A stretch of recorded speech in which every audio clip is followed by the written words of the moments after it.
Bom dia, gente. Estão me ouvindo bem? Se não tivesse ouvindo, eu não ia conseguir responder, né? Que bom estar aqui, prazer grande. O pastor falou meu nome aí, eu já me apresento um pouco melhor. Mas queria já dizer que é uma alegria muito grande estar aqui. Primeira vez que eu venho aqui num culto, nessa comunidade aqui, embora eu tenha crescido na Zona Leste, por várias igrejas batistas aí, com o Ministério do Adoleste, várias outras coisas fazendo, tocando, enfim. Mas aqui é a primeira vez que eu venho num culto e já estou me sentindo em casa porque eu vejo muitos rostos conhecidos aqui. Então estou muito feliz de estar aqui, vendo tantos rostos legais, familiares. Carlinha, que recebeu a gente tão bem, Lucão, a Pri aqui, ó. Da hora ver vocês de novo, Digão. Estou feliz, gente, estou muito à vontade já, então já queria agradecer a recepção de vocês. Como o pastor disse, eu sou o Luigi, tenho 26 anos, sou casado com a Laura, que estava aqui comigo agora há pouco. Meus pais estão aqui também, o pastor Beto e a Raquel. Falei que cresci na Zona Leste, mas hoje estou na Zona Norte. E Laura e eu estamos na Igreja Batista da Água Branca, na IBAB. Desde o ano passado lá nós coordenamos o Ministério de Juventude. Então, essa é a principal definição sobre mim que eu gosto de falar. Eu sou um servo, e hoje a gente serve lá na nossa comunidade com o Ministério de Juventude e eventualmente também com os adolescentes, mais eventualmente ainda com as crianças. A gente tem essa caminhada também muito em acampamento, então a gente também tem essa vivência com crianças que a gente gosta muito. E ocupo os meus dias e pago as minhas contas sendo professor. Então também convivo com jovens e adolescentes todos os dias em escolas. Sou professor de Química para adolescentes do ensino fundamental, ensino médio. É isso que eu faço da vida. E aos finais de semana e às vezes durante a semana também sirvo na minha comunidade como coordenador desses ministérios que eu disse. Estou ainda estudando teologia, então sou um seminarista lá na minha comunidade. Então auxilio meus pastores, principalmente o pastor Eduardo Fetterman, na coordenação desses ministérios. E eu acredito muito nisso aqui, gente. Isso aqui, essa reunião que a gente chama de igreja, de comunidade. Eu acredito muito nisso. Eu acredito muito no poder desse encontro e desses relacionamentos, o que eles podem causar na gente. Vocês sabem que a minha igreja, a IBAB, ela é conhecida como a igreja de gente que não gosta de igreja. A maioria das pessoas que vão para lá são pessoas que vão feridas, machucadas com as suas comunidades. É fácil estar lá sendo assim, porque é uma igreja muito grande. Se você vai lá no domingo, você senta, você ouve uma boa pregação, você ouve uma boa música, e você vai embora e pode ser que ninguém nem te veja. E você faz isso de novo, faz isso de novo, e beleza, pelo tamanho da igreja, pela quantidade das pessoas. Então muitas pessoas vão para lá porque feridas, vão em busca de um lugar onde elas não precisam se comprometer com ninguém, encontrar ninguém, se relacionar com ninguém. Elas só vão, escutam, cantam uma música e voltam para casa e beleza. É fácil não ter conflito assim, né? O meu avô, amanhã faz um mês que ele faleceu. Ontem ele faria 98 anos. E uma das coisas mais marcantes sobre o meu avô é que, quando a gente sempre perguntava para ele, vô, como é que está a igreja? Ele falava assim, a igreja está bem, se eu estou bem, a igreja está bem, porque eu que sou a igreja. E era uma compreensão que ia para além do eu sou a casa de Deus, o templo do Espírito Santo, então eu sou a igreja. Não, eu sou a igreja, eu sou a comunidade, eu faço parte disso. Então a minha comunidade está bem se eu estou bem, se eu me dou bem com as pessoas, se eu frequento, se eu participo, se eu me envolvo. E eu acho que é mais ou menos por aí que Jesus queria que a gente fizesse. Não que a gente se reunisse só para ouvir alguma coisa e ir para casa. Se fosse isso, a tecnologia resolvia para a gente, né? YouTube, a gente abre lá, escuta e beleza, e já era. Não precisava nem para cá. Ô Ju. Beleza, resolvia. Me parece que Jesus queria algo a mais da gente. Gente, onde tem pessoas tem briga, onde tem pessoas tem conflito, porque somos pessoas pecadoras. Mas ainda assim eu acredito nisso aqui que a gente faz. Eu ainda acredito que faz sentido me comprometer. Eu ainda acredito que faz sentido me envolver, me relacionar, mesmo que às vezes isso me leve a um conflito.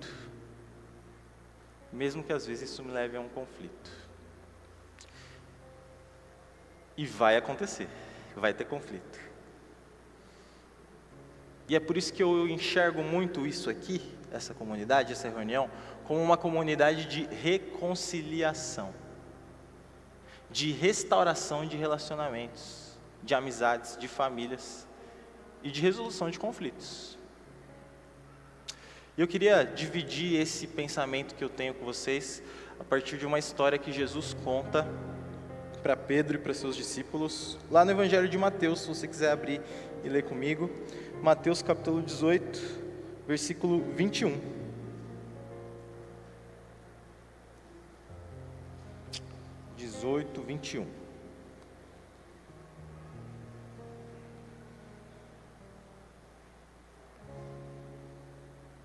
A parábola do servo impiedoso.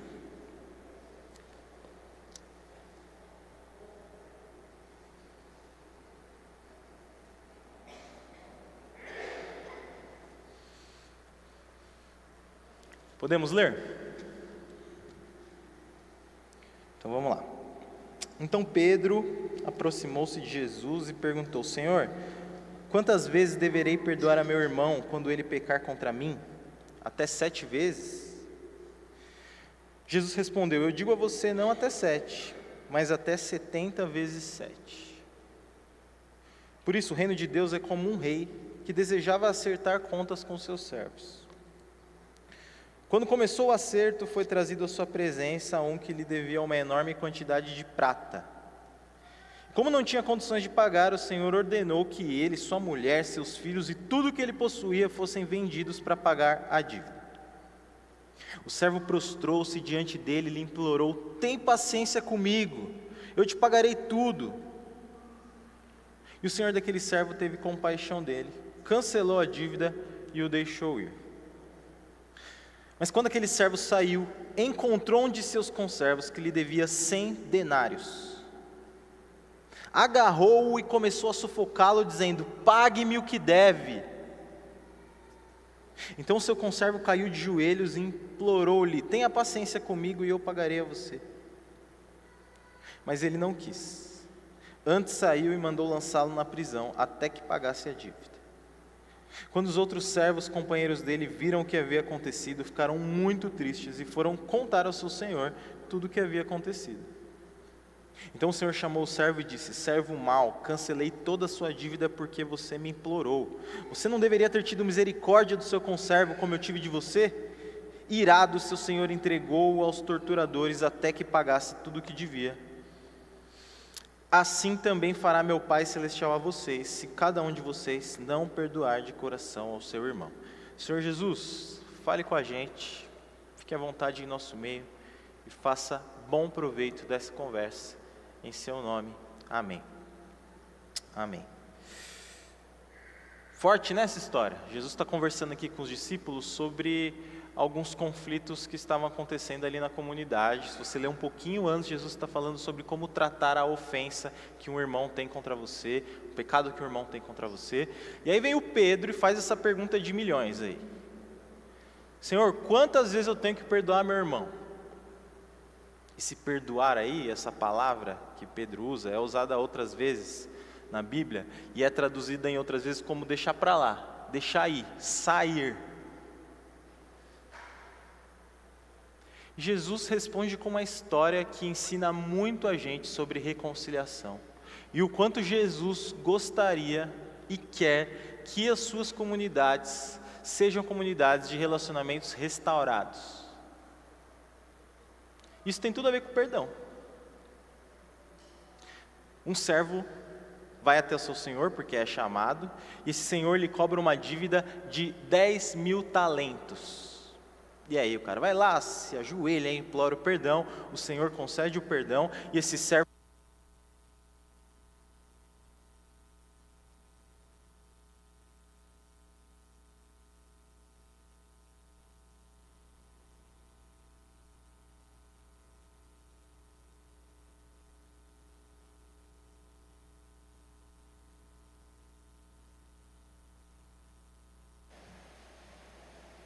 se respondeu que não dava. Aí, agora foi. Aí.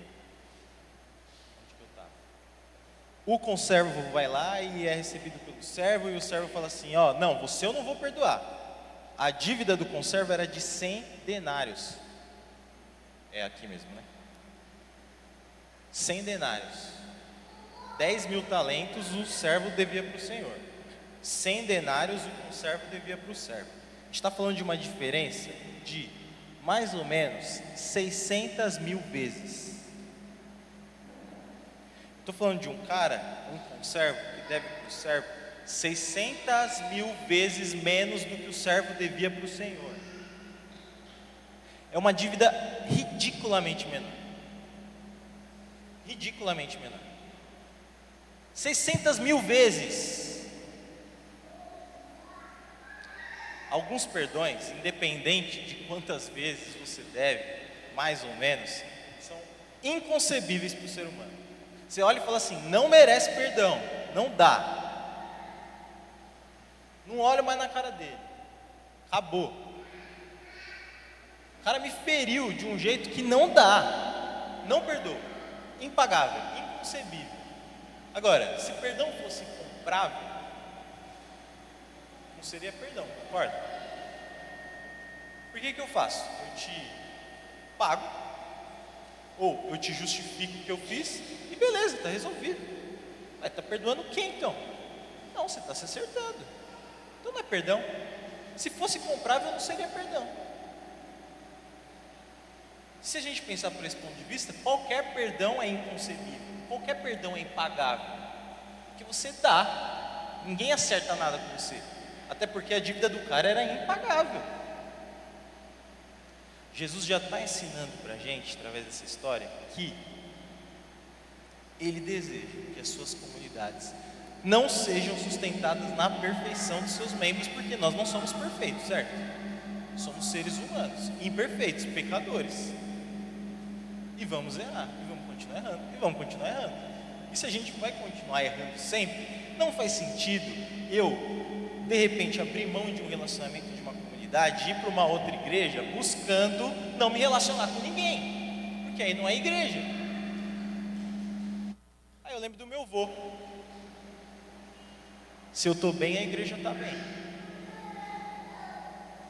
Como que eu estou? Como é que está a minha entrega aos relacionamentos? Como é que está o meu comprometimento com esses relacionamentos? Mesmo que às vezes eles me machuquem. Jesus não quer que a sua comunidade seja uma comunidade sustentada na perfeição, porque não existe isso. Mas que seja uma comunidade sustentada no perdão.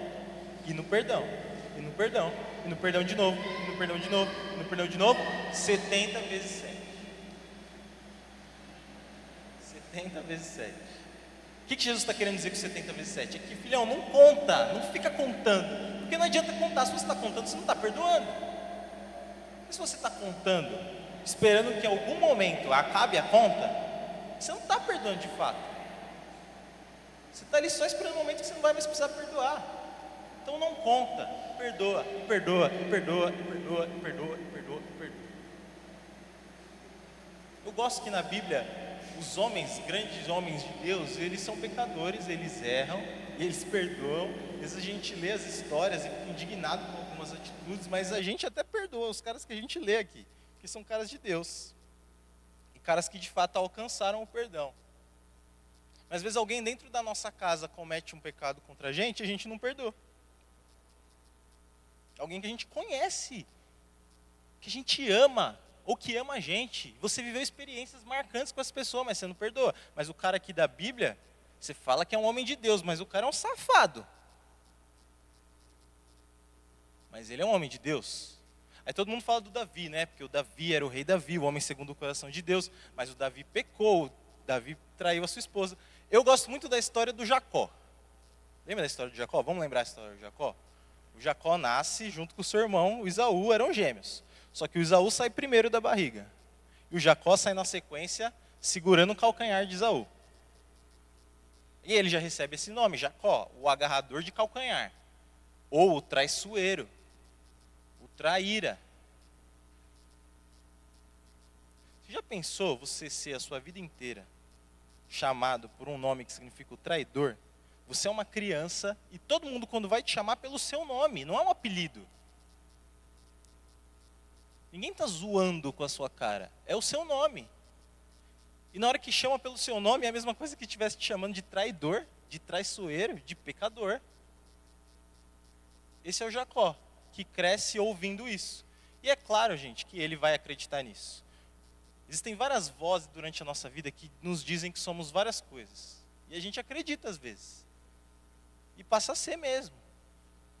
E aí o Jacó vai lá e passa a perna no irmão mais velho dele. O Esaú chega lá cheio de fome, o Jacó oferece uma sopa de lentilha.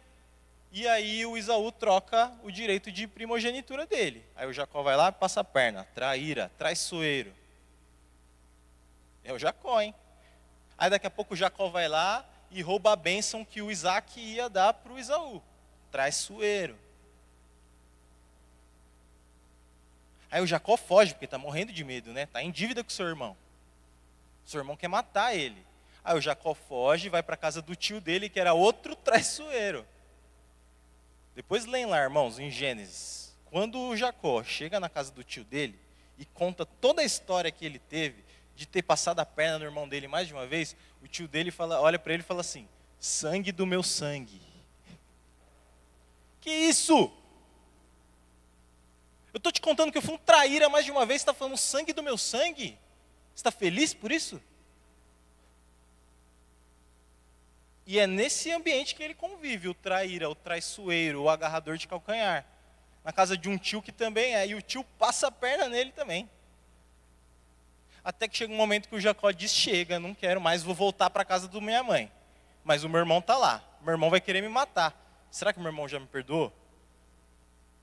E nessa caminhada de volta e de retorno, Jacó numa noite tem uma experiência incrível de lutar com Deus.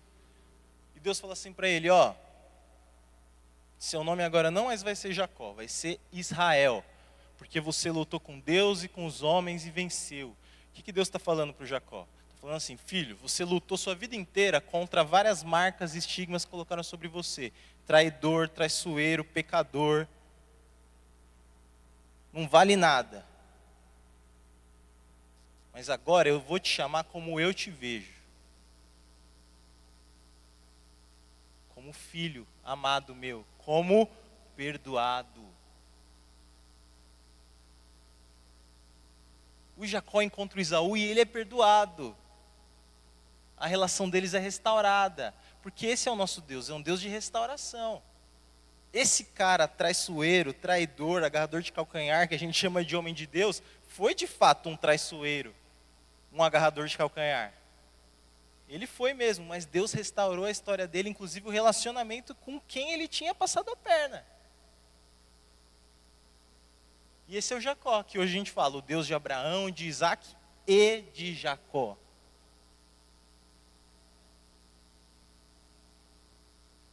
E ninguém está falando, irmãos, que o perdão é sobre esquecer e deixar quieto. Eu esqueci, eu não lembro mais. Claro que você vai lembrar. Não é sobre esquecer, mas é sobre viver uma vida onde você tem sempre, e não desiste disso, de ter o perdão e a reconciliação como um objetivo. É difícil, lógico que é difícil. Não dá para esquecer mesmo. Mas ele está ali, ó, o objetivo, o perdão e a reconciliação. Li de alguém uma vez, e não lembro quem para poder dar o crédito, que perdão é você lembrar sem sentir dor. E fez muito sentido para mim. Porque é óbvio que a gente não esquece. Mas a gente lembra, a gente olha para a pessoa e não dói mais. Porque você deixou ir.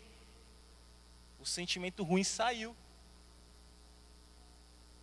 Tem uma música de uma banda que eu gosto, Teatro Mágico, que tem uma frase especial que diz assim: perdão não é doer, é doar. É lembrar sem sentir dor mesmo, porque perdão não tem que doer mais. Se perdoou, não dói mais. Porque você doou. Não foi pago, não foi justificado, foi dado. Porque não tem o que você fizer para pagar, é perdão. Não é doer, é doar.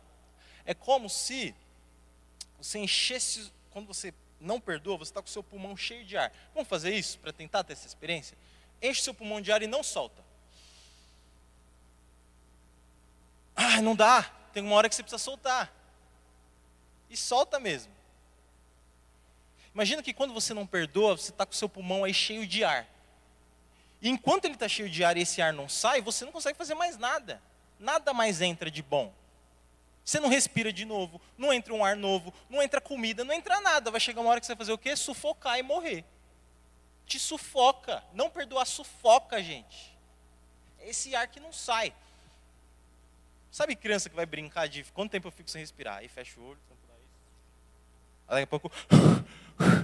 Porque não consegue. E quando a gente recebe o perdão de Deus, encontra esse perdão, é uma coisa que não cabe no nosso pulmão. É um ar que transborda, que sai.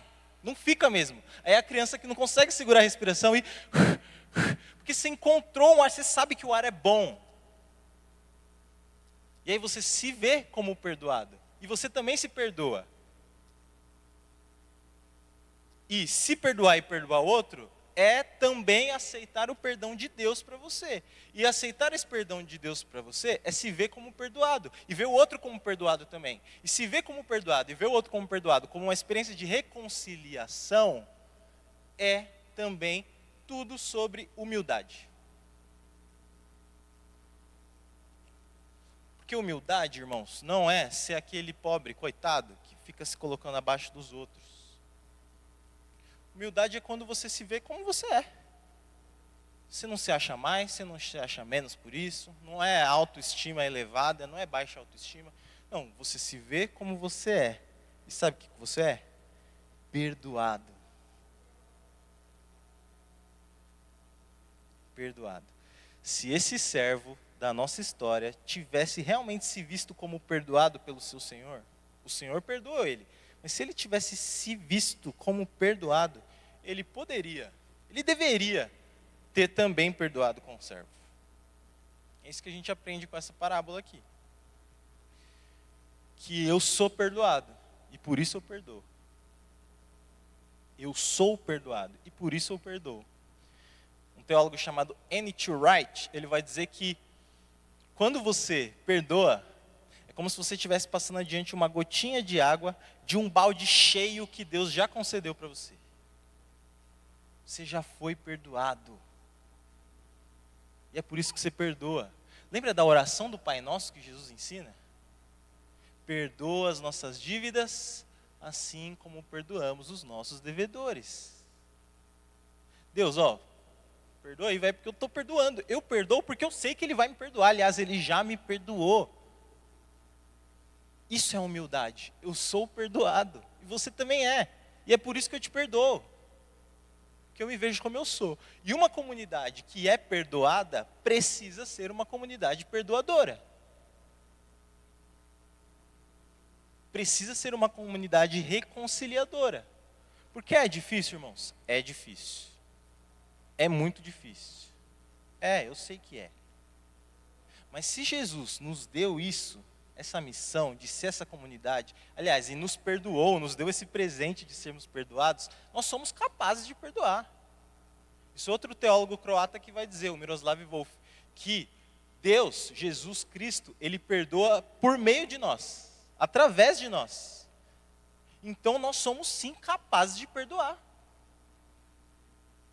Deus está usando a gente também para perdoar o outro. E a gente não perdoa o outro para se sentir bem. Porque também tem isso, né? Eu vou perdoar porque eu sou superior. E aí eu me sinto superior a você, porque eu te perdoei. Aí eu me alivio. Não, eu perdoo porque eu encontrei a boa nova e ela me transformou e eu me vi como perdoado. E agora eu quero que você se veja também, eu quero compartilhar isso com você. Eu sou uma nova criatura. E aí eu vou para o meu versículo favorito da vida. 2 Coríntios 5,17. Se você quiser abrir comigo para me acompanhar, pode abrir.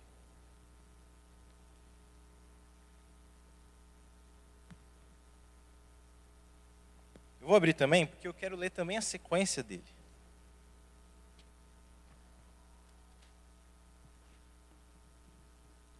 Segunda Coríntios 5,17. Aliás, o versículo 11, é o comecinho desse trecho, tem o título assim, o ministério da reconciliação. Aí o versículo 17 diz assim: portanto, se alguém está em Cristo, é nova criatura, as coisas velhas já passaram, eis que todas as coisas se fizeram novas. Você é uma nova criatura, as velhas já passaram. Os seus pecados, inclusive, já passaram. Aqueles 10.000 talentos que eram impagáveis já passaram. Tudo se fez novo. Aí olha o que o Paulo vai dizer na sequência. Tudo isso provém de Deus, que nos reconciliou consigo mesmo por meio de Cristo. E nos deu o ministério da reconciliação. Ou seja, que Deus em Cristo estava reconciliando consigo o mundo, não levando em conta os pecados dos homens, não levando em conta os pecados dos homens, e nos confiou a mensagem da reconciliação. Portanto, somos embaixadores de Cristo, como se Deus estivesse fazendo o seu apelo por nosso intermédio. Por amor a Cristo suplicamos, reconciliem-se com Deus. Deus tornou pecado por nós aquele que não tinha pecado, para que nele nos tornássemos justiça de Deus. Deus nos deu o ministério da reconciliação. Ele não te deu o ministério do se isola, porque se isolar é fácil, aí você não tem conflito com ninguém. Não, é o ministério da reconciliação, é do perdão, é da humildade.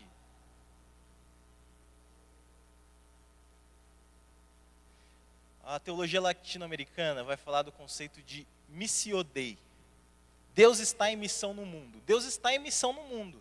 Deus tem um plano e Ele está fazendo alguma coisa aqui no mundo, que é o quê? Acabamos de ler. Reconciliar com Ele todas as coisas. Todas as coisas. E Ele convida a gente para participar disso. Então, além de perdão e humildade, ser uma comunidade reconciliadora tem a ver com responder ao que Deus já fez e está fazendo por nós, que é o quê? Reconciliar a gente com Ele. É isso que Ele está fazendo no mundo, e é isso que Ele convida a gente para participar. Então imagina aí, você é um servo, e Deus é o rei. E você tem uma dívida impagável com esse rei. A sua dívida é eterna. Porque o nosso pecado contra Deus, Deus é um ser eterno. Então se a gente tem uma dívida com esse ser eterno, a nossa dívida é o quê? Eterna. Não dá para você pagar.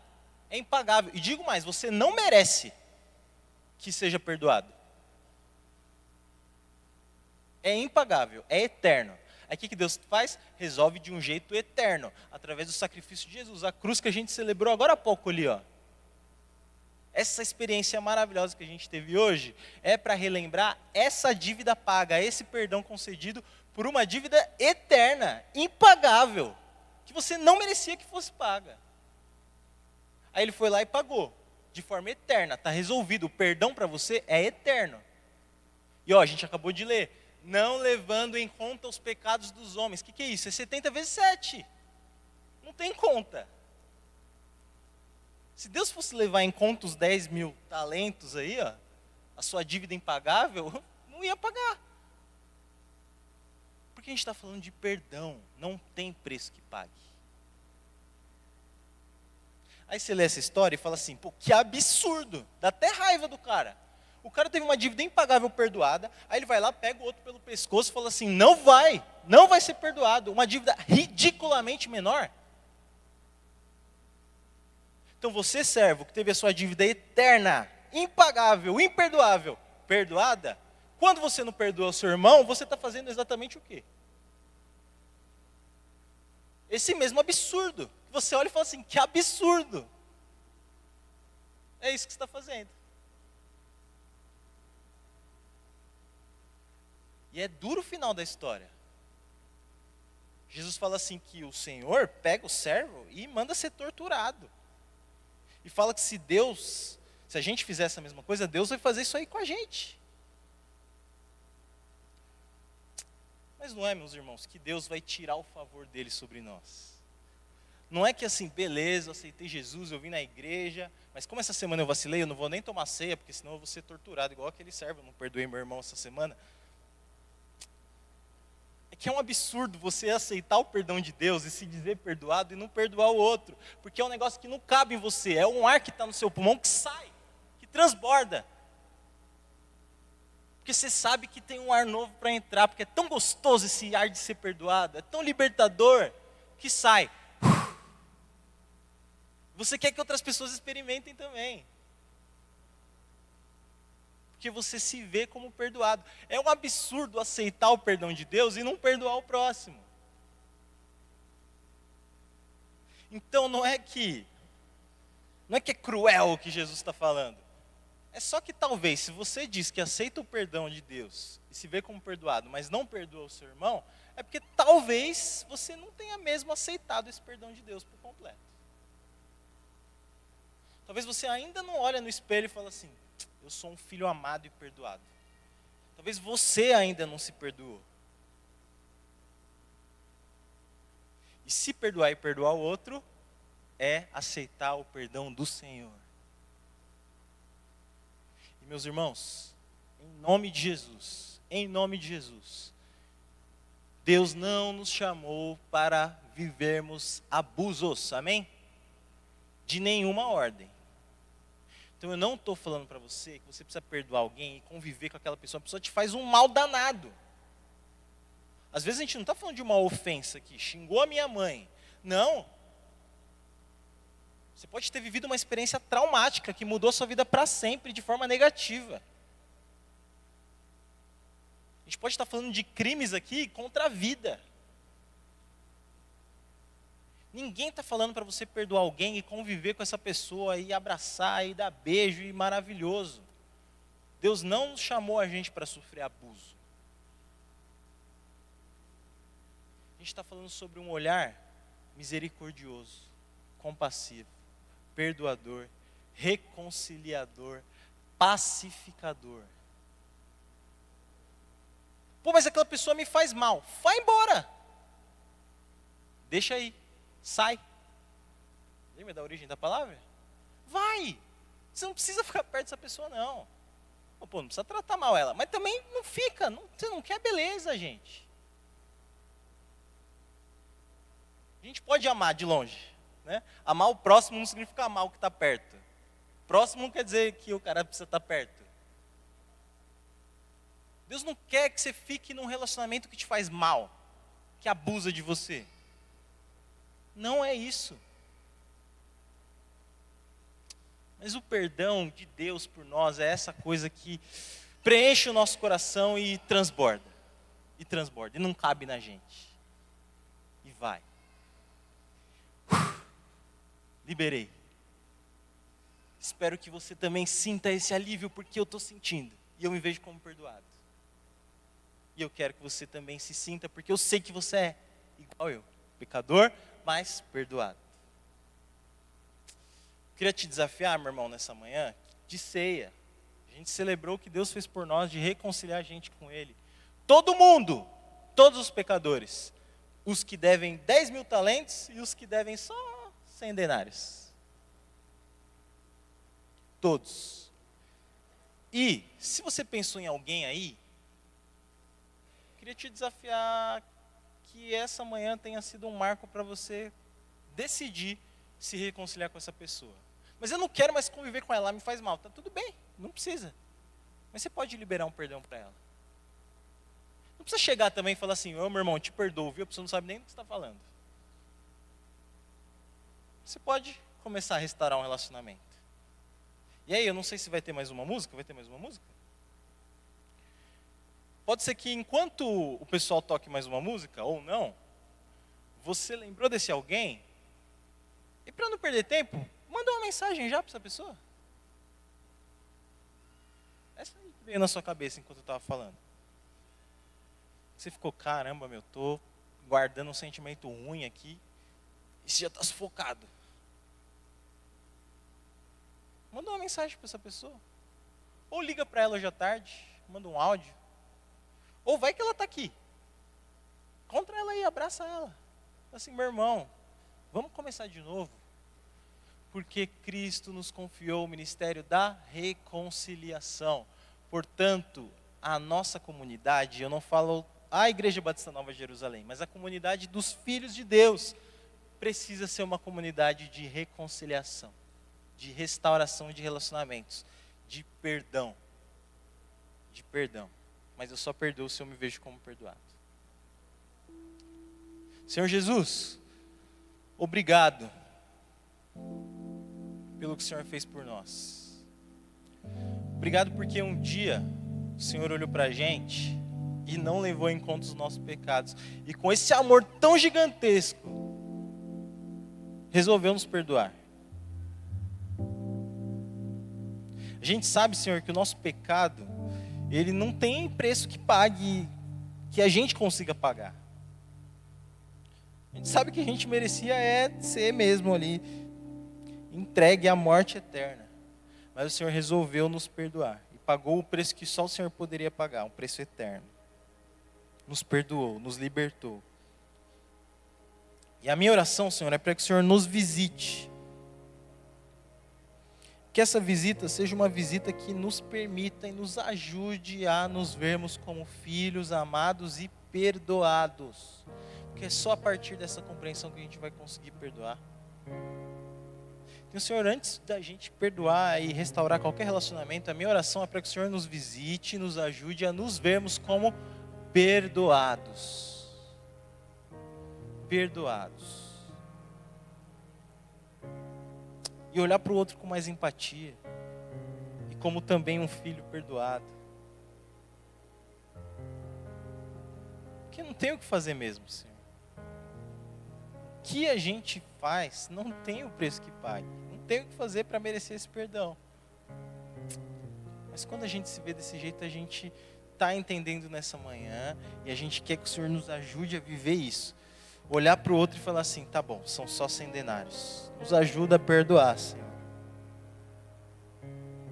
Nos ajuda a liberar isso que está sufocando a gente. Que esses irmãos que pensaram em pessoas específicas, estando aqui ou não estando aqui, consigam ter a coragem, a ousadia, através do seu Espírito Santo dentro deles, de buscar a restauração desses relacionamentos. É isso que nós pedimos, Senhor. Em nome de Jesus. Amém. Deus abençoe, meus irmãos.